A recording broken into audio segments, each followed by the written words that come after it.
ఏ ముందర బొబ్బులి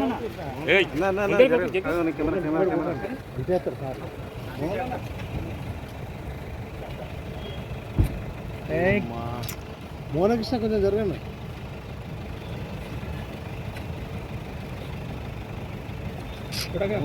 మోహనన్న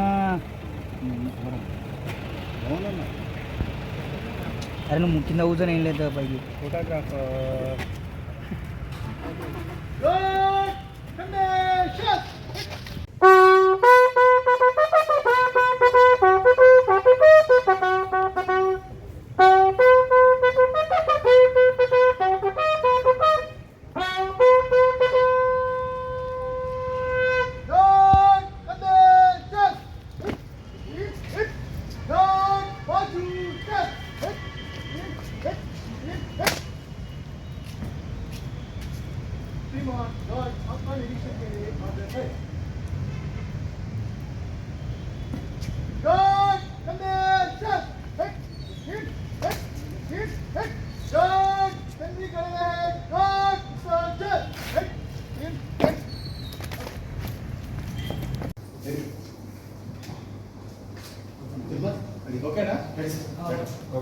మోటో చెప్పినాను.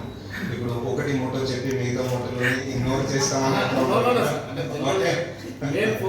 No policing అంటే all levels we have to see crime, traffic, law and order, then cyber crime, women safety, then narcotics, all sorts of things are there, excise. Okay, నమస్కారం.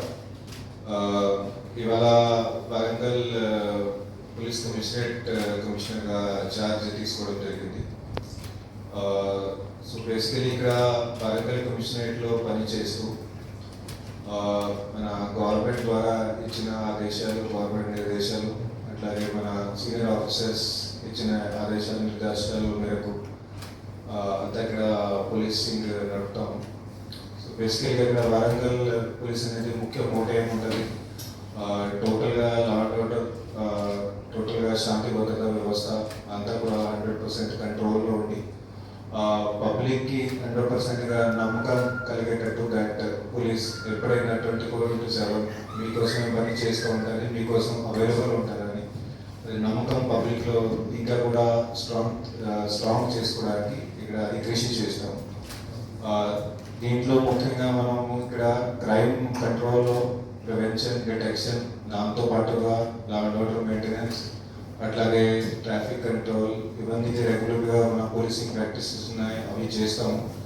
వీటితో పాటుగా స్పెషల్గా మన దగ్గర పోలీస్కి ఎదుర్కొంటున్న challenges, for example cyber crimes, వాటి మీద కూడా దృష్టి సారిస్తాం. ఇంకా కూడా పోలీస్ని స్ట్రెంథన్ చేస్తాం, సైబర్ క్రైమ్స్ని టోటల్గా అరికట్టడానికి. అట్లాగనే మహిళా భద్రత మీద కూడా చాలా ఫోకస్ పెడతాము. మహిళలకి ఎలాంటి కూడా చిన్నది కూడా ఇబ్బందులు లేకుండా టోటల్ పోలీస్ 100% మనది పర్ఫెక్ట్ ఉండాలని దానికి కూడా ప్రయత్నం చేస్తాం. ఎప్పుడు కూడా 24/7 పోలీస్ అందుబాటులో ఉండి పబ్లిక్ సేవకి, సమాజ సేవకి ఇక్కడ పని చేస్తూ ఉంటారని దానికి కృషి చూస్తాం. Thank you. సంబంధించి నార్కోటిక్ సబ్స్టాన్సెస్ సంబంధించి గాంజా అండ్ నార్కోటిక్ సబ్స్టాన్సెస్ సంబంధించి టోటల్గా పకడ్బందీగా ఇక్కడ పోలీసింగ్ చేస్తాము. సో బేసికల్గా మనకి ఎవరైనా ట్రాన్స్పోర్టర్స్ కానీ, పెడ్లర్స్ కానీ, సప్లయర్స్ ఉంటారు, వాళ్ళ మీద టోటల్గా 100% ఇక్కడ కంట్రోల్ నడుస్తుంది. వాళ్ళు ఎట్టి పరిస్థితుల్లోనే వరంగల్ కమిషనరేట్ పరిధిలో వాళ్ళు రాకూడదు. వాళ్ళ బిజినెస్ ఏదైతే ఉంటారో ఇక్కడ ఎట్టి పరిస్థితులు వాళ్ళు జరగకూడదు. సో దానికి చట్టపరంగా ఏదైతే చేయాలో, ఎకనామికల్గా ఏమేమి చేయాలనో, అట్లాగే అది ఎకనామికల్గా కూడా చట్టపరంగానే ఏమేమి చేయాలనో, దాన్ని మనకు వేరే చట్టాలు ఉన్నాయి, వాటి పరంగా కూడా ఏమేమి చేయాలనో అంతా కూడా చేస్తాము. కూడా ఏమేమి చేయాలనో అవంతా కూడా చేస్తాము. కొన్ని రోజులు I will take to study ఇక్కడ సిచ్యువేషన్ ఎట్లా ఉంది. స్టడీ చేసినాక definitely you will see on the ground action ఉంటుంది. But only thing I can ensure is 100% ఇట్లాంటి వాళ్ళు సప్లయర్స్, పెడ్లర్స్, ట్రాన్స్పోర్టర్స్ వాళ్ళ బిజినెస్ ఇక్కడ నడవదు ఎట్టి పరిస్థితుల్లో. అట్లాగే కన్జ్యూమర్స్కి రిక్వెస్ట్ ఉంటుంది. కన్జ్యూమర్స్ ఐ ఫీల్ వాళ్ళు they are already under this medical condition. వాళ్ళు ముందుకు వస్తే వాళ్ళ ఐడెంటిటీ అంతా అది గోప్యంగా ఉంచి, సీక్రెట్గా ఉంచి వాళ్ళకి రీహాబిలిటేట్ చేసేటట్టు టోటల్గా 100% ప్రయత్నం చేస్తాము.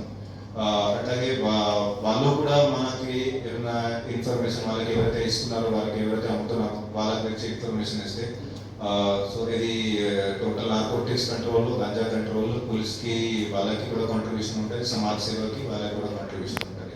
సో పబ్లిక్కి కూడా నా తరఫు నుంచి